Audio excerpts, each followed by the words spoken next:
Across the South Coast, live from Solent University, you're listening to Solent Sports News.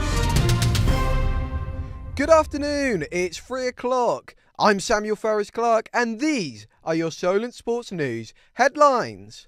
Southampton will look to extend their unbeaten run to 8 matches tonight as they host Queen's Park Rangers. The reverse fixture earlier in the season was Tonda Eketa's first match in charge of the Saints, and it ended in a 2-1 win for the South Coast side. That win prompted a 5-match winning streak. The Saints will hope to start that again. They are just 4 points away from the playoff places. Eka said he was proud of the progress the club has made since he took charge in November. I think not just for the team, but in general, I think that that the football club has come closer together again, that we are growing together, and to that mentality and the way to win football games in different ways. And I think that is the biggest development that we've had over the last weeks and months.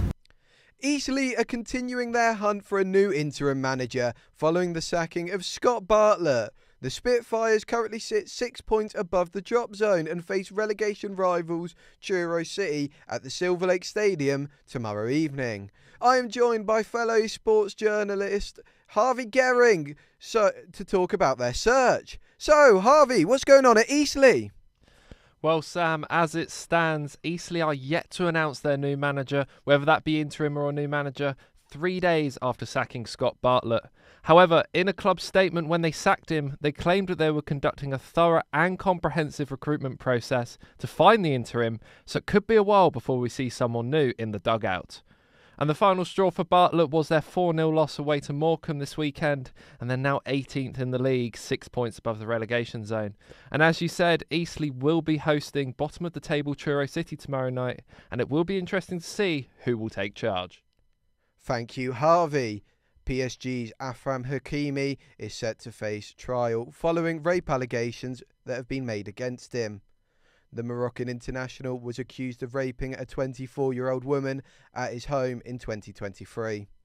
Hakimi has denied the allegations, posting on social media that he calmly awaits the trial, which he believes will allow the truth to come out to the public. No date has been set for the proceedings so far. AFC Bournemouth have recently announced that the new 3,000-seater lower tier of the South Stand will be constructed for the 2026 season. While the planning application for the full works is still in the consultation phase, it will go to the planning committee for approval in early May 2026. Bournemouth have announced these plans in a recent press release on their website. Declan Murphy has more.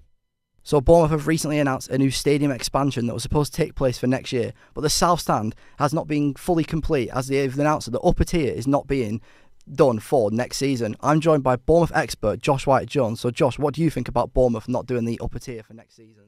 Yeah, I mean, it's interesting. I think a new stadium and expansion is something obviously Bournemouth have needed for many years, Declan. I mean, we've been in the Premier League for, since Eddie Howe got us up in the Championship, and we've had this small 12,000 seat stadium and everyone sort of takes the mick. But I think it's about time now where Bournemouth expand. I think, the South Stand, as you said there, we call it the Ted Shed. That's sort of a little temporary stand that sits behind the goal. And I think Bournemouth are building a whole new one, aren't they? They're going to build it up. They're going to put the corners, they're going to fill them out.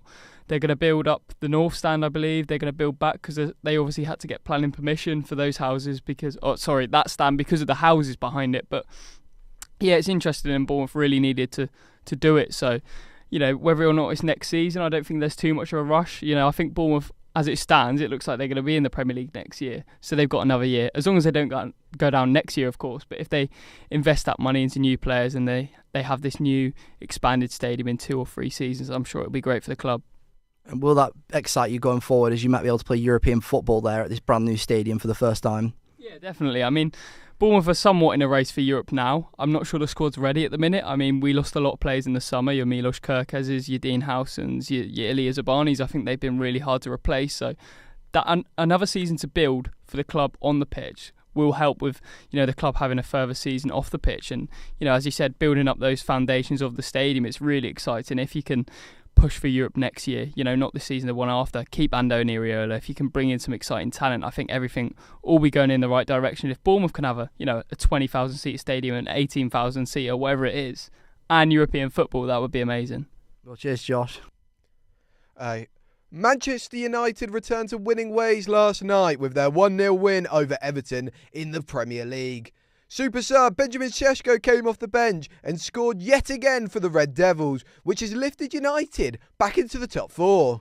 The United boss, Michael Carrick, was pleased with Sesko's work rate despite starting on the bench for the past 5 matches. I've got no problem with Ben, and he hasn't got an issue. He obviously wants to play, but I can't speak highly enough of how he's been and the work he's putting in, and his attitude, ruthless finish, which kind of sums up where he's at the minute, which is great to see.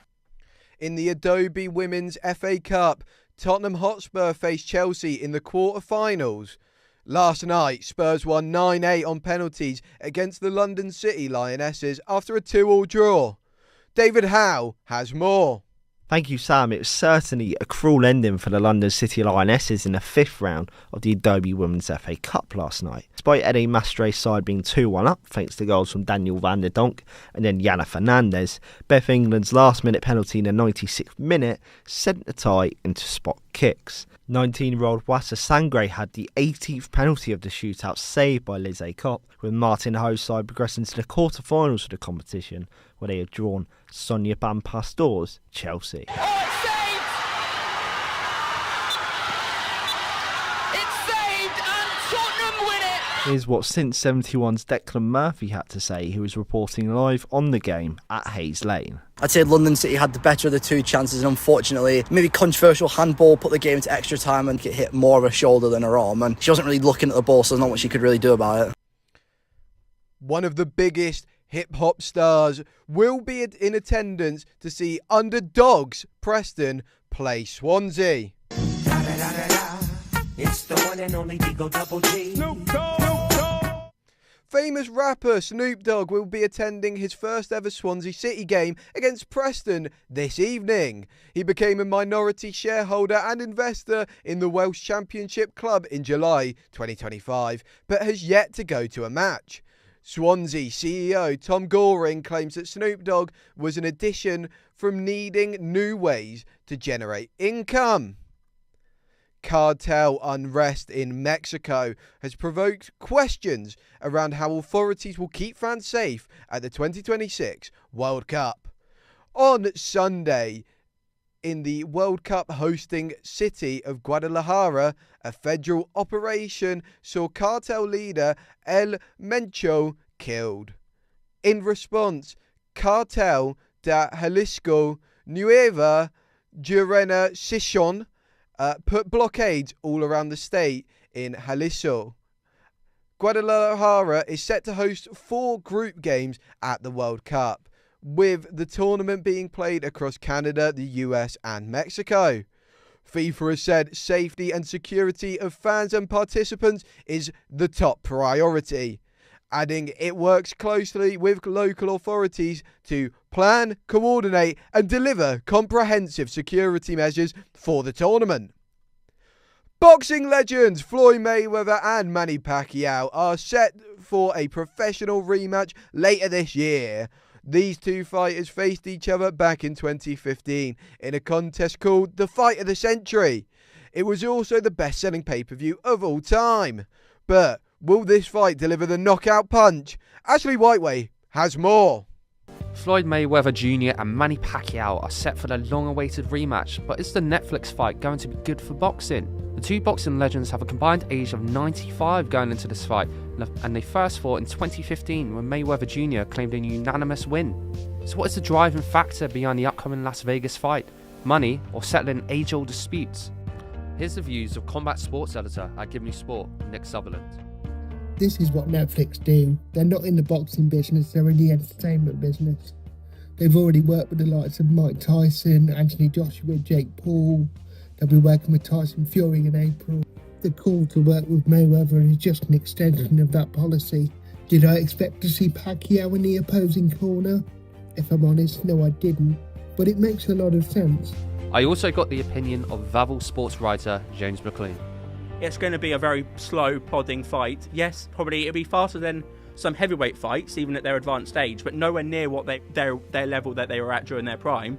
And in my opinion, this scenario is a bit similar to when it didn't happen, but in 1999, where it was rumoured that a 50-year-old George Foreman was going to take on a 49-year-old Larry Holmes. The fight between Mayweather and Pacquiao will take place on September the 19th, 2026. It will be the first pro boxing fight to be held at the iconic Sphere in Las Vegas. Ashley Whiteway, Solent Sports News.